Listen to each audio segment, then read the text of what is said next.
বাদল অধিবেশনে বিশৃঙ্খলা, শীতকালীন অধিবেশনে শাস্তি। শীতকালীন অধিবেশনের জন্য রাজ্যসভার 12 জন সাংসদ সাসপেন্ড। কংগ্রেস, তৃণমূল, বাম, শিবসেনার 12 জন সাংসদ সাসপেন্ড। দোলা সেন, শান্তা ছেত্রী সহ 12 জন রাজ্যসভার সাংসদ সাসপেন্ড। কংগ্রেসের 6 জন সাংসদ, 2 জন বাম সাংসদ সাসপেন্ড। গোটা অধিবেশনের জন্য শিবসেনার 2 জন সাংসদ সাসপেন্ড। পেগাসাস নিয়ে বাদল অধিবেশনে সরব, শীতকালীন অধিবেশনে শাস্তি।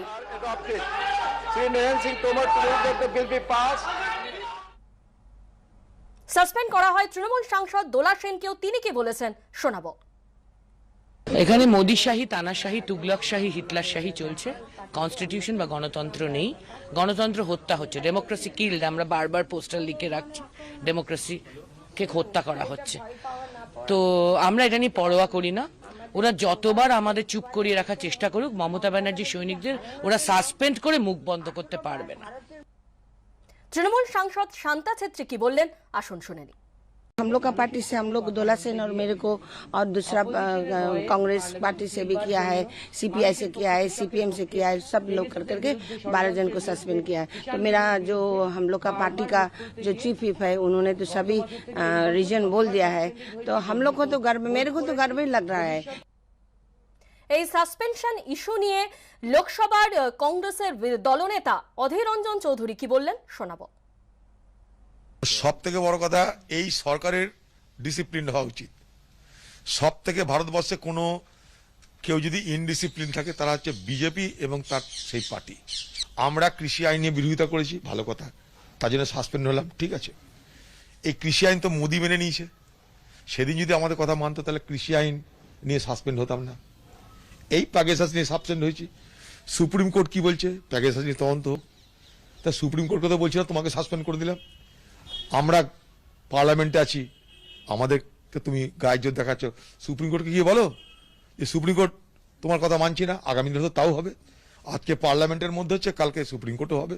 যাকে মনে হবে রাখবে, তাকে মনে হবে তারই দিবে। কৃষি আইন এবং পেগাসাস যে দাবি নিয়ে পার্লামেন্টের মধ্যে প্রতিবাদ করার জন্য কংগ্রেসের এমপি, টিএমসির এমপি, তাদেরকে সাসপেন্ড করা হয়েছে। আমি তার শুধু প্রতিবাদ না, নিন্দা করছি। আপনার মনে হয়নি যে কৃষকদের, 700 কৃষকের মৃত্যুর পর পার্লামেন্টে একটা শোক প্রস্তাব পেশ করা, 700 কৃষক মারা গেল, একটা শোক প্রস্তাব নিলে কি অসুবিধা ছিল? এই সাসপেনশন প্রসঙ্গে কংগ্রেসের রাজ্যসভার সাংসদ ছায়া বর্মা কি বললেন শোনাবো। के हंगामा पिछले सत्र में हुआ था तभी सस्पेंड करना था। ये तो कहीं नियम में नहीं लिखा है कि एक सत्र में अगर हंगामा हो तो दूसरे सत्र में उसको सस्पेंड करें। पहली गलती तो उनकी ये है कि अभी करना ही नहीं था, उसी समय करना था। दूसरी बात, जैसे अगर उसमें आप लिस्ट में नाम देखेंगे, जैसे प्रियंका चतुर्वेदी जी, चलो मेरी गलती थी, मैं मान लेती हूँ, चलो है ना। लेकिन जो हमारे पार्टी के प्रताप वाधवा जी हैं, आप पार्टी के संजय सिंह जी हैं, जिन्होंने ऊपर चढ़ा था, दीपेंद्र हुड्डा जी, इन लोग का कहीं नाम नहीं है। तो ये सोची समझी साजिश के तहत ऐसा कर रहे हैं। क्योंकि अगर प्रताप वाधवा का नाम आता तो पंजाब में अभी इलेक्शन है, वो हीरो बन जाएंगे, इसलिए उनका नाम हटा दिए।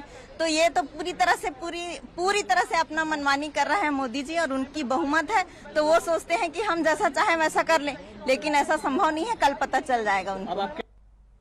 সাসপেন্ড করা হয় শিবসেনার সাংসদ প্রিয়াঙ্কা চতুর্বেদীকে। তিনি কি বললেন এবারে শোনাবো।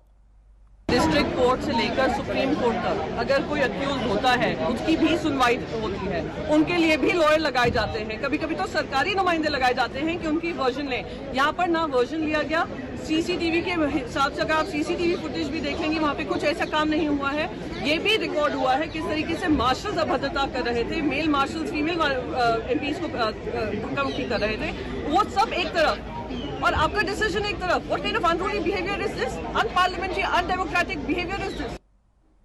এই সাসপেনশনের প্রতিবাদে কাল কংগ্রেস সহ 14টি বিরোধী দলের বৈঠক। 14টি বিরোধী দলের বৈঠকের তালিকায় নাম নেই তৃণমূলের। বৈঠকের কথা জানানোও হয়নি, দাবি তৃণমূল কংগ্রেসের। আগামীকাল সকালবেলা বিরোধীদের তরফে 12 জনকে সাসপেন্ডের প্রতিবাদে একটা বৈঠক ডাকা হয়েছে এবং তারপরে জয়েন্ট স্টেটমেন্ট দেওয়া হবে। সেখানে কি তৃণমূল থাকছে? আমি এখনো পর্যন্ত যে এখানে রয়েছি, যদি এরকম কিছু হয়ে থাকে আমার জানা নেই। যদি আমার কাছে এরকম কোনো খবর আসে এবং দল আমাকে নির্দেশ দেয়, আমি বা আমাদের দলের পক্ষ থেকে কেউ না কেউ যোগ দেবে, সেটা দল ঠিক করবে, সেটা আমি বলতে পারি না। মোদী সরকারের বিরুদ্ধে সংসদে রণকৌশল স্থির করতে কংগ্রেসের ডাকা বিরোধী দলগুলির বৈঠকেও গরহাজির রইল মমতা বন্দ্যোপাধ্যায়ের দল। তৃণমূল এড়ালেও কংগ্রেসের ডাকা বৈঠকে যোগ দেয় CPM, CPI, RSP, DMK, NCP, RJD. কৃষকদের বিভিন্ন দাবি দাবা নিয়ে সংসদ ভবনে দলীয় সাংসদদের নিয়ে ধর্ণা সোনিয়া গান্ধী ও রাহুল গান্ধী। আলাদাভাবে সংসদের বাইরে বিক্ষোভ তৃণমূল সাংসদদেরও।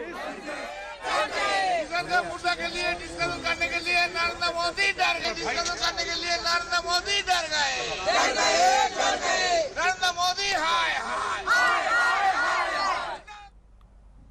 আমরা আমাদের ইস্যু নিয়ে লড়বো, আমরা তো কংগ্রেসের ইস্যু নিয়ে লড়বো না। আমাদের যা ইস্যু আছে সেই ইস্যু নিয়ে আমরা করব, আমরা আমাদের মতো করব।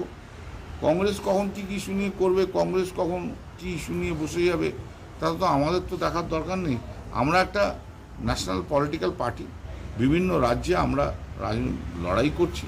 অতএব আমাদের দলের তো ইস্যু আছে, আমাদের দলের ইস্যু আমরা করব, আমরা কংগ্রেসের সঙ্গে আমরা আইডেন্টিফাই করব।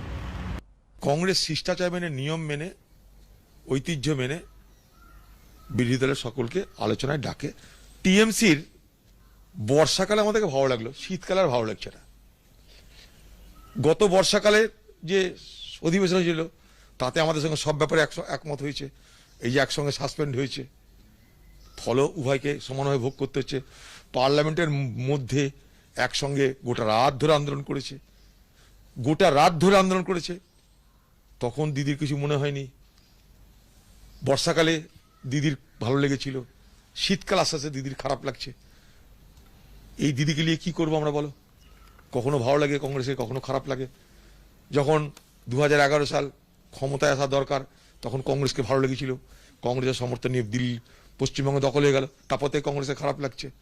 তো দিদি এরকম তালে চলে, কিন্তু আমরা এখানটা কি করি?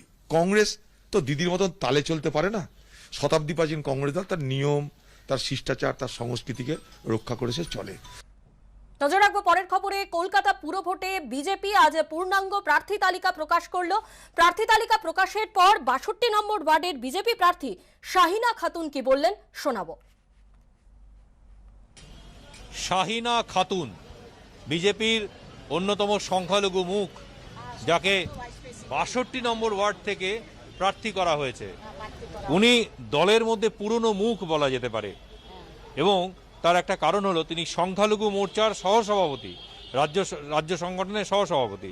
আচ্ছা, আপনি তো দীর্ঘদিন ধরে বিজেপিটা করছেন দেখছি, কতটা আশাবাদী আপনি? আমি আশাছি জিতবো। এই জায়গা দিয়েছে, ওখানে অনেক গুন্ডা বাহিনী, জানেন ওই এলাকাতে গুন্ডা বাহিনী বেশি। আর লড়াই জন্য আমি পেছনে হাঁটছি না, লড়াই লড়বো। আপনি যে লড়াই লড়বেন, ঘটনা হচ্ছে যে ওইখানে আপনি কি বলে মানুষের কাছে ভোট চাইবেন?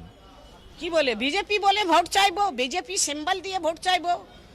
কেন হচ্ছে ও তাকে বুঝাতে হবে। মোদি যে আমাদের নরেন্দ্র মোদি কি করেছেন না করেছেন ওটা বুঝাতে হবে, দিদি কি করছে না করছে ওটা তো বুঝাতে হবে। বিজেপি নরেন্দ্র মোদির কথা, কেন্দ্রীয় সরকারের প্রজেক্টের কথা, নাকি লোকাল প্রবলেম? না, লোকাল প্রবলেম আগে বলবো। নরেন্দ্র মোদি তো আছেই আছে। নরেন্দ্র মোদি নাও বলবো তখনও তো জানে কি নরেন্দ্র মোদির পার্টির লোক, কিন্তু ও যে লোকাল প্রবলেম, বেওয়াদের টাকা পয়সা, ওইদের রাস্তা নেই, রাস্তা ঠিক নেই, ওটা দেখতে হবে। লাইট খালি লাগিয়ে আছে, ওখানেদের জলের প্রবলেম, ওটা দেখতে হবে। বিজেপি প্রার্থী তালিকা প্রকাশ হবার পর থেকে প্রার্থীরা প্রচারে নেমে পড়লেন। এই মুহূর্তে আপনাদের দেখাবো 50 নম্বর ওয়ার্ডের ছবি, যেখানে বিজেপির প্রার্থী সজল ঘোষ আপনারা এই মুহূর্তে দেখতে পাচ্ছেন, তিনি প্রচার করছেন।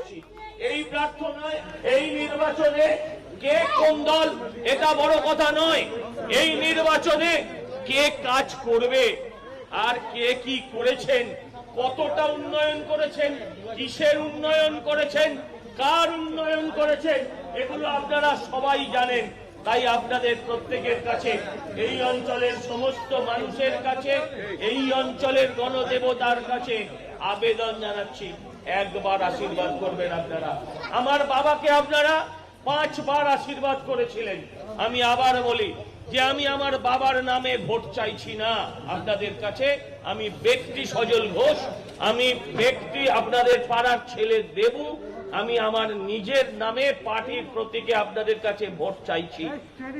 আমি আপনাদের কাছে আবেদন করছি, আমি কাজ করব, আমাকে একটা কাজ করার সুযোগ দিন। এই নির্বাচন কোনোভাবেই রাজনৈতিক নির্বাচন নয়, রাজনৈতিক আইডিওলজি, রাজনৈতিক নীতি তার নির্বাচন নয়।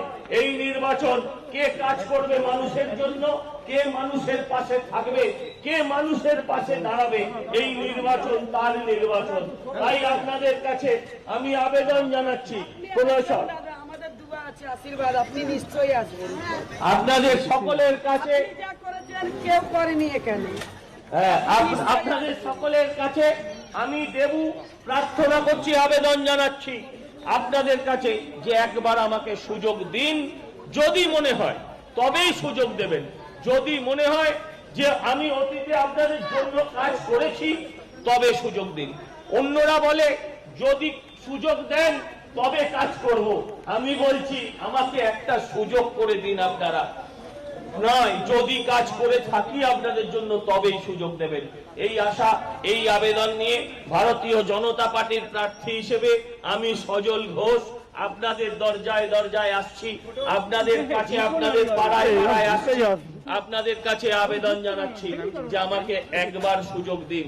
আমি আপনাদের পাড়ার ছেলে, অতীতে কখনো সুযোগ পাইনি, অন্যরা সকলে সুযোগ পেয়েছেন, আমারও একটা সুযোগ পাওয়া উচিত।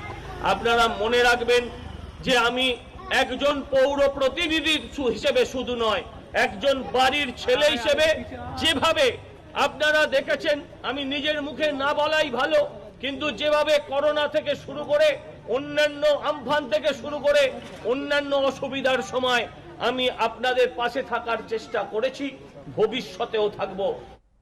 সত্য অন্তহীন, সত্যের খোঁজও তাই, সত্য সন্ধানে তাই আমরা অক্লান্ত, অকুতভয়। এবিপি আনন্দ নতুন ভাবনার প্রতীক, যা মনে মুক্ত, তথ্যে যুক্ত এবং যাবতীয় সীমানার বাঁধন থেকে মুক্ত।